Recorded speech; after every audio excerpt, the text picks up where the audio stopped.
Well, the breaking news of the night is that Donald Trump has lost another very important vote. That makes two nights in a row of breaking news about Donald Trump being on the losing side of a very important vote. Last night, the voters of Wisconsin crushed Donald Trump and Elon Musk's candidate for a state Supreme Court justice and instead elected the candidate supported by the Democratic Party in Wisconsin, Susan Crawford, to be the next elected Supreme Court justice in the state of Wisconsin. But tonight, the Republican-controlled United States Senate made history by voting against Donald Trump for the first time. Donald Trump lost the vote in the United States Senate tonight. 4 Republican senators joined all the Democrats in voting against Donald Trump tonight in the United States Senate, 51-48, in favor of a resolution that would nullify any claim of presidential authority to impose tariffs on Canada. This is the first big crack in the wall of Republican senatorial support for Donald Trump. Republicans voting against the Trump-Canadian tariffs in the Senate were Senator Mitch McConnell, Senator Susan Collins, Senator Lisa Murkowski, and Senator Rand Paul. Donald Trump began his day with a social media post attacking those 4 senators, and still they defied Donald Trump. Rand Paul said as clearly as I have been saying for years the truth that other Republicans dare not say, that tariffs are taxes on the American people. Tariffs are a terrible mistake. They don't work. They will lead to higher prices. They are a tax, and they have historically been bad for our economy. Donald Trump's secret is out. Tariffs are a tax on American consumers only. Foreign countries don't pay those taxes. Trump supporters wouldn't believe me when I was telling them that for years, but now Republicans are saying it loud and saying it clear. Mitch McConnell said it today. Now the financial networks like CNBC are saying it constantly. And tonight, the Wall Street Journal, in its editorial in response to Donald Trump's announcement of the new tariffs today, said tariffs are taxes, pure and simple. Back in the 20th century, a nerdy right-wing Republican in Washington who never held elected office, named Grover Norquist, bent the entire Republican Party in Washington to his will. It was pathetic to watch.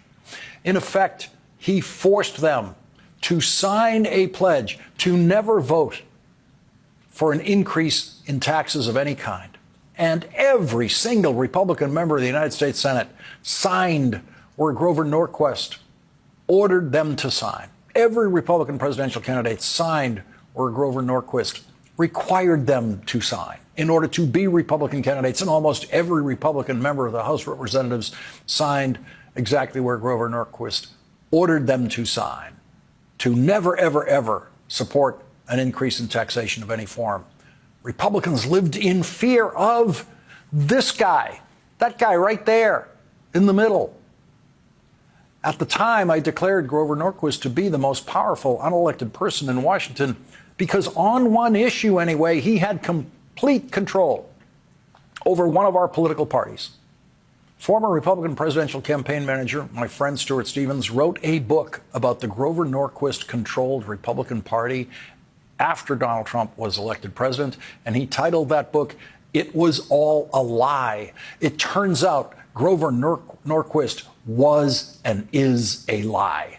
Grover Norquist has revealed himself not to be a principled anti-tax crusader, as has every Republican member of the Senate and House of Representatives, because at some point, every single one of them has supported Donald Trump's increase in taxation on Americans through tariffs, which are sales taxes administered only on goods imported into this country and paid only by Americans in this country. Every one of those Republicans has either actively supported those taxes by Donald Trump or held their cowardly silence about them. And Grover Norquist, the nerd who was once perceived as the toughest Republican operative in Washington, is hiding tonight in his permanent cocoon of cowardly silence about Donald Trump's sales taxes.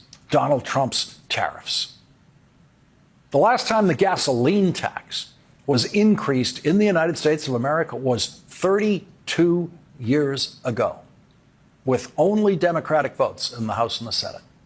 And Grover Norquist was outraged that Democrats, and Democrats only, voted to increase the gasoline tax in America.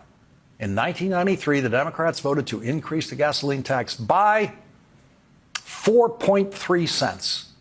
And Grover Norquist screamed at the top of his histrionic anti-tax lungs about what a horrible burden an additional 4.3 cents a gallon of gasoline would be in America, what it would burden it would be for American drivers. And I'll never forget that outrage about the 4.3 cent increase in the gasoline tax, because I was working in the United States Senate at the time as the chief of staff of the Senate Finance Committee, and I personally negotiated that number, 4.3 cents, with the staff of a Democratic senator who was the final holdout on the gas tax increase, the final vote that we needed to get it through the committee.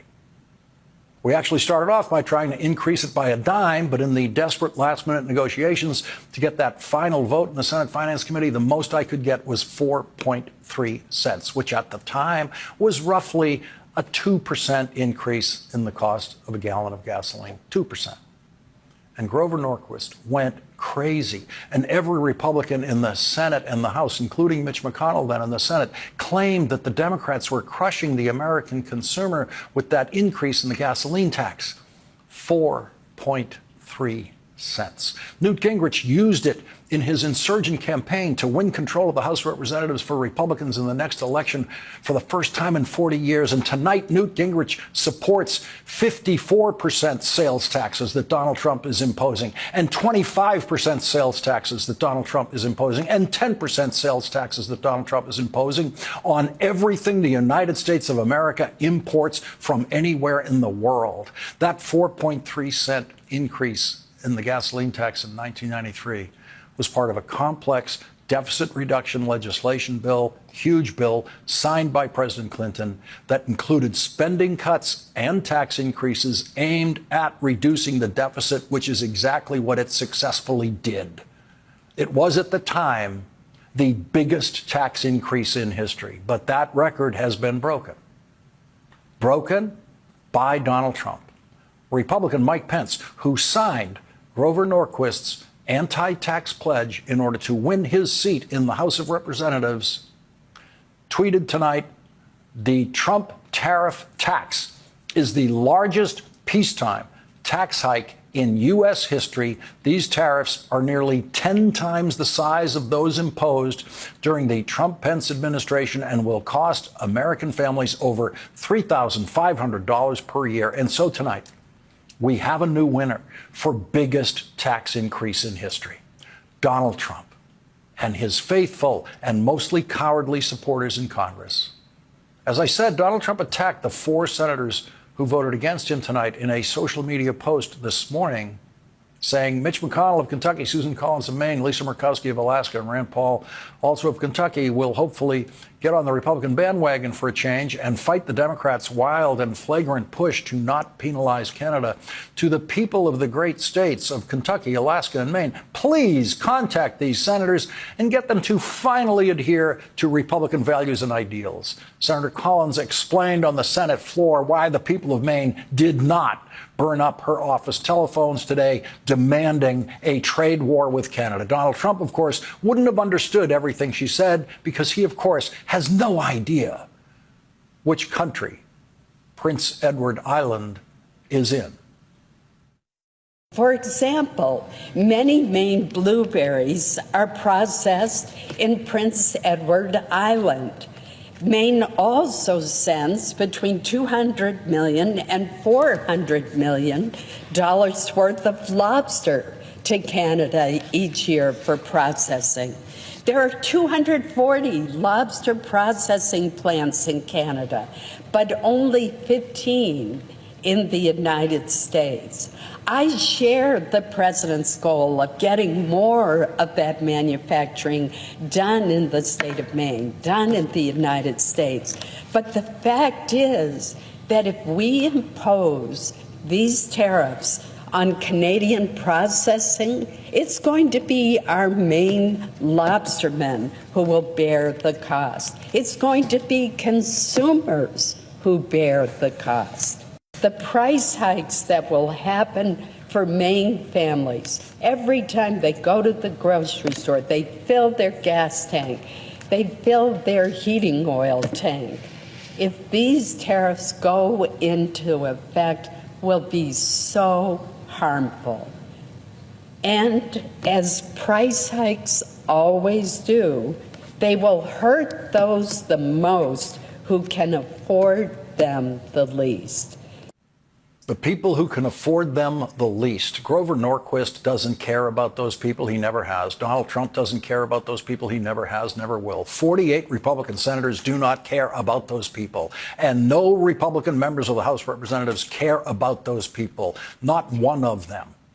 Everyone who pulls up lobster pots in Maine for a living knows something else Donald Trump doesn't know, which is the biggest foreign customer in the world for Maine lobster is China. And so the people of Maine did not demand that Susan Collins get in line with the madman who wants a trade war with Canada and the world. In the country where Rand Paul grew up and where I grew up and where you grew up, presidents didn't control tariffs. Congress did. A couple of obscure laws passed by Congress decades ago gave the president power to adjust tariffs only in a national emergency, which basically meant something like a world war. Donald Trump's claim of emergency conditions as the legal justification of his tariff orders today is provably false, especially when it comes to as good a neighboring country that exists in the world, Canada. The vote in the Senate was to remove the president's power to declare an emergency involving Canada. Taxes should not be enacted by one person. So I will vote today to end the emergency. I will vote today to try to reclaim the power of taxation, the power of the tariff, to where the Constitution designated it should properly be, and that is in Congress. While the Senate was voting tonight against Donald Trump, after-hours trading showed a stock market crash in the making, which will leave Wall Street in fear of tomorrow morning's opening bell. Donald Trump didn't want to see an active, ongoing stock market crash during his announcement today, so he made his announcement after the markets closed on Wall Street. Even before he spoke today, the Wall Street Journal called Donald Trump's plan, quote, the dumbest trade war in history. And after Donald Trump revealed his biggest tax increase in history today, the Wall Street Journal said, quote, tariffs are taxes. Donald Trump's years of lying about foreign countries paying Donald Trump's tariffs have crashed into the brick wall of reality. No foreign country has ever paid a tariff imposed by the United States of America. No country on earth is empowered in any way to impose taxes of any kind on another country. Everyone knows that, except Donald Trump and the supporters who he fooled. The Wall Street Journal said, tariffs are taxes. Car prices will rise by thousands of dollars, including those made in America. In the demented rhetoric unique to Donald Trump, he decided to call today Liberation Day. And it turned out he was right. It was Liberation Day for 4 Republican United States senators who finally summoned the strength to vote against Donald Trump and defeat him in the United States Senate.